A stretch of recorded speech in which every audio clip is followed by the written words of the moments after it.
Hello everybody, this is Steven again with NASCAR Know-It-All. This will be part 2 of NASCAR Know-It-All about Kansas. When I left you, we talked about the 2008 race. Now let's talk about the 2009 race. The 2009 race at Kansas saw multiple things. We actually saw a 50-year-old come in here with the points lead, and he would actually start on the pole, Mark Martin. But believe it or not, at the beginning stages, he was challenged by Brad Keselowski. Keselowski at this point was basically a NASCAR Nationwide Series driver trying to make a name for himself. But he had run a few limited starts in 2009, and he finished in the top 10 in a majority of them. He even won his 4th career start that year at Talladega.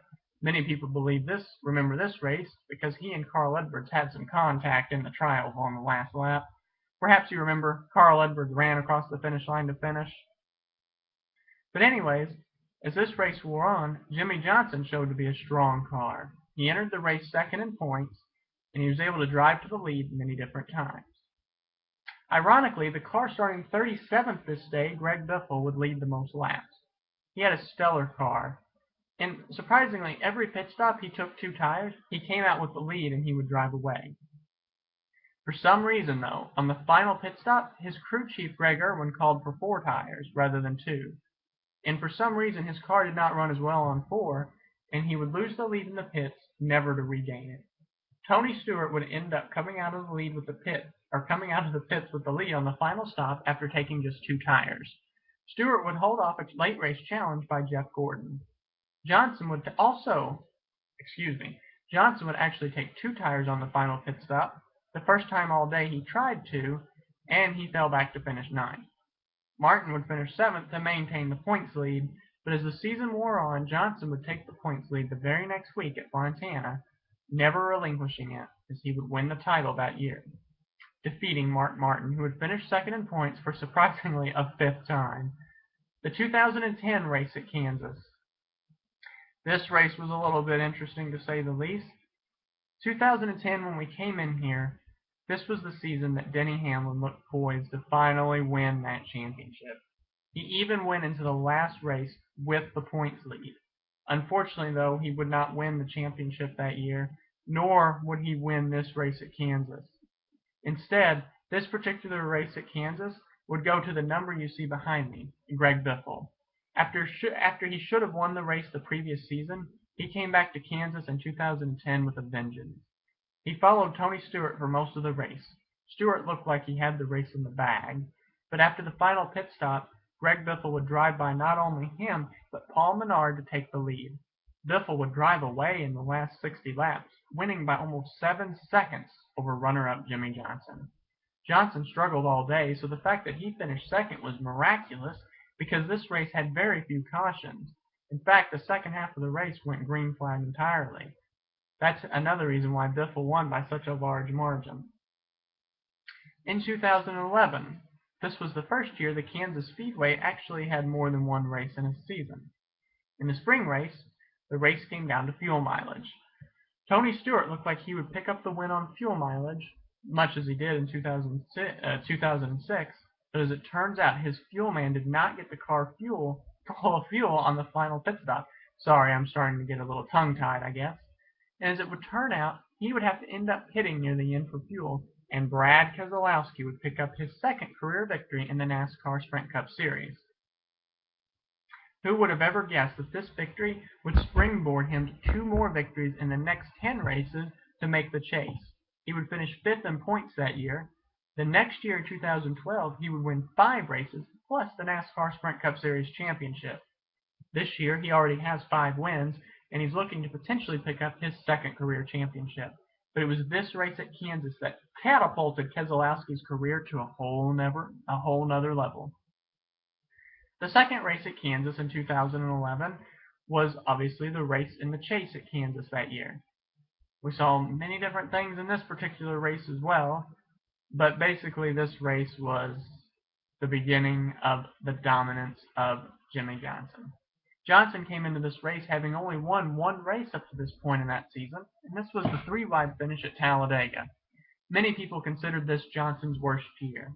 Not only did he fail to win more than 2 races, he would only finish 6th in the championship standings. But he would win this race going away. Leading almost 200 laps, he appeared unchallenged all day. His biggest challenge came on a green-white checkered when Kasey Kahne had fresh tires restarted right beside him. But Kahne appeared to be no challenge. Could it have been because Kahne announced just previously that he would be driving for Hendrick Racing the next year? Makes you wonder. 2012. The spring race in 2012 was the last time that Kansas ran on the old wore-out pavement that we no longer see. Martin Truex Jr. in the Napa car looked poised to end his long winless streak that went all the way back to the 2007 season at Dover, Delaware. Truex dominated. Every time he lost the lead, he was able to regain it instantly. But as the race wore down, Denny Hamlin in the number 11 FedEx Toyota kept getting stronger and stronger and stronger. And just like this season, his pit crew never let him down. He was able to gain spots in the pits every time. The final pit stop was under green. Hamlin's crew got Hamlin out just behind Truex. Truex undoubtedly made the wrong decision adjustment-wise for that final run, and he would lose the lead to Hamlin in the last few laps. Truex would try to make a late race charge to get back by Hamlin with 2 to go, but unfortunately he would fail, and Hamlin would win. Truex would eventually end that long winless drought the very next season at the Sonoma International Raceway. The 2012 fall race was the first race that had been repaved. This race was an absolute wreckfest, and it ended up looking to be a race that no one wanted to win. Mark Martin started second, but he got to the lead quick, and he led early and often, leading almost the most laps. But late in the race, his engine would expire, giving way to a chance to find victory lane. Eric Almirola, although he didn't lead the most laps, very well may have had the fastest car this day. He drove to the lead early, and he led a great deal of laps. But shortly after the second pit stop, he would have a right front tire failure, hitting the wall hard, ending his day. It was definitely a shame. Actually, I take that back. It was later in the race when he had that right front tire failure, but still, it definitely derailed his chances. Matt Kenseth looked to be very strong this day, but he actually was in a wreck too. He ended up hitting the wall. Surprisingly, that actually ended up working to his advantage, because right after he hit the wall, he came in and changed tires. Shortly after, when they went back to green, there was a caution. Everyone pitted for tires for their final stop. Kenseth just had minimal damage, so he just did fuel only. He came out with a lead he would never relinquish, picking up his first career victory at Kansas. He would win again in the spring of 2013, picking up his first career victory in the number 20 car. When he won here the previous fall, it was his last win for Roush Fenway Racing. But this time when he won, he had to do it while holding off a late charging Kasey Kahne. Kasey Kahne had phenomenal speed near the end, and he challenged Kenseth on many different occasions. Kenseth withstood every challenge and would go to victory lane. Although, the biggest disappointment may have been for Ricky Stenhouse. He looked poised to pick up his first career victory. He was driving that high side that day, and his car was a rocket. Unfortunately, when he made his final green flag pit stop, the caution came out, trapping him a lap down.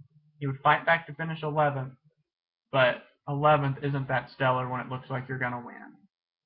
Later that year in the fall, Kevin Harvick started on the pole.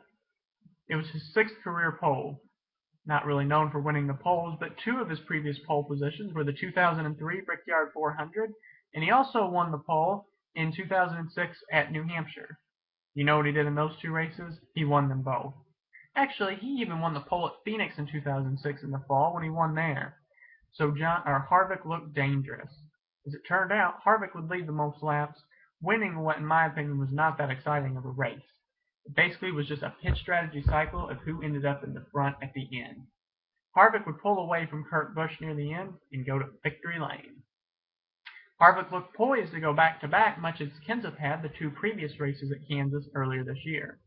After starting on the pole once again, Harvick dominated early. But a pit road problem near the middle stages of the race put him near the back of his pack. Ironically, Jeff Gordon also had a pit road miscue on the same stop, putting him near the back after running in the 2nd position. Both of them would charge to the front, and in the end, the race would come down to the 2 of them. Gordon would hold off Harvick after Harvick tried to do one of his "where did he come from" last lap charges. This was the race that catapulted Gordon to what has thus far been a 4-win season. Pretty impressive for Jeff Gordon. So, who's going to win at Kansas this weekend? I think this is the last race where the Hendrick car's horsepower will give them a huge advantage, so likely you'll see a Hendrick car or a Hendrick powered car win. Although don't count out Kyle Larson, because if it's a hot race, that high line really could come in handy, thus playing to his benefit. Well, that's all, folks. I hope you've enjoyed NASCAR Know-It-All with Steve. Goodbye.